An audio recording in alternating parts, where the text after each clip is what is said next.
Il est minuit à Paris, bonsoir à tous, vous regardez l'essentiel sur France 24. Les bourses mondiales continuent de plonger après la riposte de la Chine.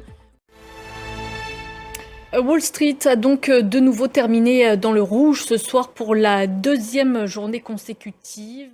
Cette fois, c'est la guerre commerciale entre Washington et Pékin qui a fait réagir les marchés. La Chine a décidé d'imposer à son tour des droits de douane de 34% sur les produits américains. Marc de Chalvon.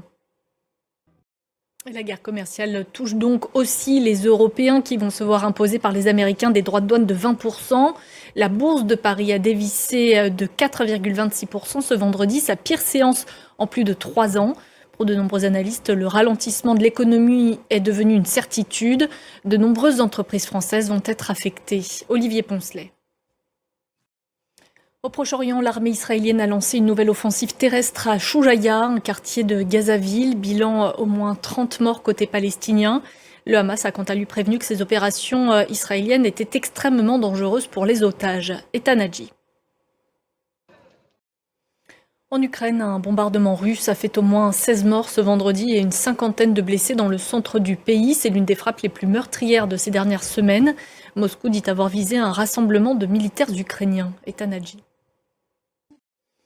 Aux États-Unis, le retour des tornades dans le centre et le sud du pays. On compte au moins 7 morts. Il y a aussi d'énormes dégâts, des intempéries qui devraient durer au moins jusqu'à samedi. Saada Souban et Sylvain Ripaud. Et c'est la fin de ce journal. Merci de votre attention. Tout de suite, vous retrouvez Aude Le Christ pour Une semaine dans le monde.